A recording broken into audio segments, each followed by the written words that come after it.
Kang Eko, ini soal lisensi Liga Champion. 6 tim yang memenuhi aturan Liga Champion untuk Liga Champion Asia ya, dengan status diterima dengan sanksi. Dari 6 ini hanya 1 ya yang tidak masuk ataupun tidak lolos, yaitu Persib. Bagaimana komentar dari Anda, Kang Eko? Iya, jadi sebetulnya ini loh, maksud saya kan kemarin juga banyak yang nge-tag ya di medsos. Oh, terus bobotoh pada marah, ngerakeun. Nah, yang maksud saya gini loh, ini nggak sefatal yang dipikirkan. Jadi banyak bobotoh ya, banyak supporter Persib itu berpikir gara-gara nggak lolos ini Persib nggak bisa main di Liga Champion. Maksud saya, walaupun terpenuhi memang mau main di Liga Champion Asia, Persib mana terlolos, peringkatnya aja lihat gitu loh, ya. Nah, terus ini tuh sebetulnya kan yang hasil penilaiannya kan tetap sama orang-orang Indonesia juga, orang kita, terus bisa dilakukan banding segala macam ya. Jadi nggak seheboh, nggak sefatal yang diomongin banyak orang gitu. Kalau itu namanya memalukan gitu kan, namanya sekelas Persib itu kan tentang ekspektasi ya. Karena Persib ini kan klub besar, terus dianggap punya potensi makanya harapan orang tuh tinggi, khususnya bobotoh gitu ya. Tapi yang perlu dipahami itu adalah lisensi kemarin kan Persib nggak lolos ya untuk Liga Champion. Apanya dulu nih penyebabnya? Karena apa? Karena di berbagai komentar netizen jadi kemana-mana. Jadi ada yang ngomongin infrastruktur ya. Jadi ada yang ngomongin pedah teboga lapang cina. Padahal bukan itu penyebabnya. Makanya saya kemarin diam dulu ya. Saya tuh baru tahu penyebabnya belakangan tuh ketika ada wartawan ngajak ngobrol. Oh, penyebabnya karena nggak punya direktur teknik gitu ya. Jadi gini Kang Arya, untuk penilaian itu kan ada beberapa aspek ya. Finansial, legalitas, infrastruktur, youth development, SDM ya. Nah, berarti ini nggak ada direktur teknik ini kan terkait dengan SDM ya, SDM-nya gitu. Nah, SDM juga kita harus lihat secara apakah substansi, apakah secara formil, struktur gitu ya. Jadi asal ayah lah gitu, yang memenuhi lisensi siapa. Kayak dulu tuh pernah Persib tuh main di Asia, tapi kan pada nggak punya lisensi tuh pelatihnya Kang Janur ya. Makanya ada Emerald Abus diabuskeun dulu tuh, makanya Persib bisa berlaga. Nah, maksud saya mungkin bukan hal yang sulit ya buat Persib kalau cuma sekedar nyari formalitas ya. Duit ada, relasi banyak, tinggal cari aja orang di posisi direktur teknik gitu ya. Nah, masalahnya tentu saja kenapa hal semudah itu kok nggak dilakukan ya. Nah, apakah orang yang dipercayanya lalai, lupa, apakah gimana saya nggak tahu. Cuma saya berprasangka baik nih.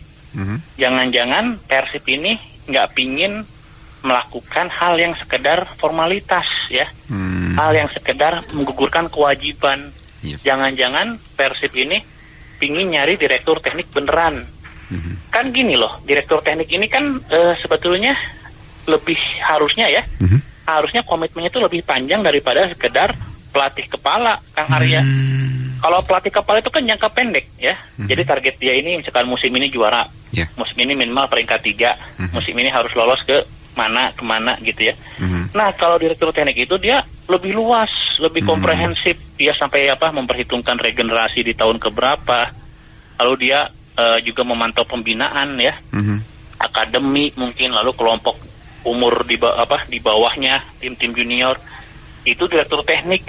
Makanya penilaiannya, evaluasinya nggak bisa setahun 2 tahun. Hari pelatih kepala gampang ya, pecat.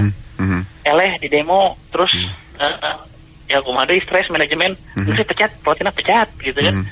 Kalau direktur teknik ini nggak kayak gitu, komitmennya jangka panjang segala macam. Nah, untuk nyari orang selevel ini susah. Kalau Persib pingin ngejar substansi ya, nggak cuma formalitas belaka, susah dong. Banyak pelatih kepala Wismia ya, terus direktur tekniknya abal-abal gitu kan, kadang-kadang menghancurkan logika ya, kayak dikritik deh, bobotoh ribut deh, kan liar. Nah, makanya harus yang levelnya oke juga ya, harus dari Eropa juga, license-nya di atas Wismia minimal setara lah gitu loh Bang. Tapi intinya kepada bobotoh nih yang lagi dengar, sebetulnya anggap Persib memenuhi syarat lisensi Liga Champion, ya agar mau main, tidak memenuhi syarat, mana klasemenna. Itu ibaratnya mah gini Kang Arya, maksudnya kia naon naon ya, jadi Persib teh sebetulnya mah walaupun memenuhi syarat ya, misalkan ya punya direktur teknik, ya anggap mau main Liga Champions Asia udah lolos gitu loh. Yang fatal itu, yang parah itu kalau begini, Persib juara nih, punya hak ke Liga Champions Asia, tiba-tiba karena karena nggak terpenuhi syaratnya, akhirnya Persib nggak bisa main. Nah itu parah, gitu loh. Baik, ini soal kekosongan posisi direktur teknik ternyata begitu penting juga ya, tapi ya itu dia, perhitungannya juga harus matang karena bukan untuk jangka pendek tapi jangka panjang gitu ya. Nah, jadi saya mengatakan ini nggak terlalu percaya deh, bukan karena saya Eko sekarang ngebela PT PBB, saya kurang kumaha ya ngeritik ke PT PBB, tapi kali ini memang Boboto sendiri yang memperumit keadaan, saya pikir ya. Oke. Nah, ini kan saat ini ada kabar bergabungnya Dejan Antonik gitu ya. Nah, kira-kira Kang Eko, apakah Dejan Antonik ini akan menjadi direktur teknik? Saya sih no komen lah ya, komentar untuk orang kan, makanya saya tadi udah bilang seperti kriterianya kalau misalkan memang serius secara substansi Persib mau nyari orang, minimal secara Yusmia udah gitu. Parameternya apa? Ya lihat aja lisensi atau apa gitu, pengalaman. Cuma kan saya nggak bisa lah menilai orang kayak gitu ya. Itu maksudnya menilai orang secara itu ya, mungkin rezekinya Dejan Antonik bisa, ya terserah aja lah. Kalau nggak mungkin, karena gini, saya bisa jadi justru orang yang dipercaya misalkan sama Pak Teddy untuk ngurus beginian malah lalai atau apa, saya nggak tahu nih ya. Makanya saya tuh nggak tahu kan kondisi realnya gitu. Karena kalau misalkan tujuannya sekedar mengisi, nesena tuh, gitu loh. Ini memang salah satu rumor juga yang banyak diperbincangkan soal Dejan ini ya, karena bukan orang asing ya. Untuk Persib pernah juga menjadi mantan juru taktik di tahun 2016 lalu ya. Ya pernah lah dulu lah. Tapi ini memang secara lisensi juga harus di atas Luis Milla. Ya saya nggak tahu nih makanya lisensinya apa. Dejan Antonik siapa kayak gimana saya nggak tahu. Apakah nasional C, saya nggak tahu. Malah mungkin kita nasional aja mah. Ya gitu Kang, saya nggak merhatiin itunya lah. Iya. Cuma kan rumor Dejan ini kan karena ada foto-foto beredar, saya nggak tahu apakah itu ya. Ya itulah, kita mah nggak perlu ngurusin begitunya lah. Cuma kan nanti dari orang yang terpilih mengisi gitu ya, kan kita bisa menilai keseriusan Persib ya. Jadi kalau Persib ini kan kemarin katanya gembar-gembor Asia, target Asia, bermain di Asia gitu ya. Kan itu kan punya visi misi dong ya. Jadi visinya gimana diterjemahkan lewat langkah-langkah gitu ya. Kalau misalkan kita ngomongin Asia, maka kelakuannya kudu Asia gitu loh. Infrastruktur harus serius, lalu masalah SDM juga harus oke. Ya kalau misalkan target Asia tapi kayak begini aja ternyata enggak gitu ya. Ya itu kan jadi ragu juga, itu serius ente gitu. Jadi ntar ketika dia terpilih tiba-tiba tepuguh jelemana kan kita ya mata benar meren gitu. Asal formalitas aja. Oke. Tapi memang tim teknik ini, direktur teknik ini tetap harus ada dalam iya ada strukturnya ya PR lah, misalkan kudu aya atau naon pimret gitu ya. Redaktur manajer kudu aya. Nah urusan manajerna bener atau beleguk itu urusan lain, pokoknya mah kudu aya wedisinya tuh. Harus ada begitu. Ngaranna manajer ngaranna manajer, ngaranna pimpinan harus ada. Tapi tidak bisa sekedar formalitas kan ya? Iya makanya harusnya mah tidak dong. Harusnya mah tidak dong. Iya. Ini yang mungkin sebelumnya menjadi kesulitan juga bagi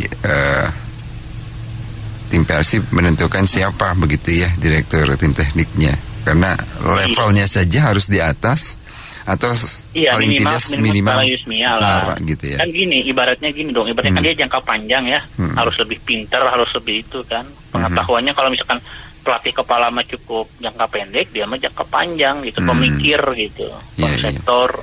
Makanya buat kayak di PSSI kan ya, ada Mas Danur Windo kan. Jadi nggak gembar-gembor, terlihat kalem, tapi kan dia menimba ilmu di Italia segala macam. Secara teori dia paham, terus pembinaan dia juga paham kayak gitulah Kang. Tapi apakah itu karena memang ini melihat level ya, setiap klub atau khususnya Persib ketika ganti pelatih, berarti direktur tekniknya juga harus dilihat kembali. Saat ini kan tetap, Kang, harus tetap. Harus tetap. Malah komitmennya dia kan jangka panjang dia. Jangka panjang. Justru kontrak jangka panjang itu ya direktur teknik. Seandainya terjadi misalkan pelatih baru lagi misalkan, itu artinya lisensi dari direktur teknik harus dilihat lagi. Enggak. Ya kita makanya kan kita lihat visi misi sama keseriusan, makanya langsung dipancang yang tinggi aja. Oh gitu. Ya kalau misalkan ternyata, ya itu kan ini idealnya Kang. Kalau misalkan ternyata datang pelatih lebih jago, misalkan siapa Carlo Ancelotti gitu kan. Ini direktur tekniknya selama masih bisa menjalankan tugas ya nggak apa-apa juga. Itu kan tadi yang saya bilang kan kondisi ideal ya. Ya ibaratnya pimpinan umum di PR kan ya harus lebih oke dong daripada pimpinan harian misalkan gitu kan. Gitu. Oke. Baik. Minimal pengalaman, jam terbang, itu kan. Baik. Tapi kalau di sepak bola ini parameternya ya lisensi lah. Oke. Kalau Dejan sendiri Anda tidak mengetahui seperti apa lisensinya ya untuk Dejan? Dejan saya enggak ini Kang, enggak terlalu merhatiin, nge-follow IG-nya aja enggak ini. Oke. Saya nge-follow-nya ini tuh malah Pamela Dua Serigala deh. Kita akan... Saya nggak merhatiin dinamika sampai ke situnya. Tadi saya cuma tahu Dejan masuk rumor ini karena ada yang posting aja itu. Jadi postingan ini. Tapi idealnya levelnya memang setara begitu ya, minimal dengan Luis Milla. Iya sebaiknya gitu ya. Idealnya gitu. Berarti harus orang Eropa juga dong. Iya, harus sama ya. Iya, misalkan mungkin pertimbangan, ntar kan dilihat sama PSSI-nya, misalkan, sih Mawa ternyata diterima orang lokal, alasannya apa, misalkan, ya karena memang dia lebih paham kultur binaan. Nah, terus mungkin ya lisensinya naon, bisa aja meloloskan, makanya ada proses ini lagi, bisa dibanding Iya. Kita nantikan saja begitu ya, dan biarkan saja rumor bergulir dengan sendirinya juga nanti akan terjawab siapa begitu ya. Oke. Kang Eko sudah meluangkan waktu malam hari ini lah. Cukup ya. Sami-sami Kang Arya. Ya, hatur nuhun. Assalamualaikum. Waalaikumsalam. Ini dia pendengar Kang Eko Nur Kristianto yang sudah memberikan komentar soal tidak lulusnya Persib di verifikasi lisensi Liga Champion ini karena tidak memiliki direktur teknik begitu ya.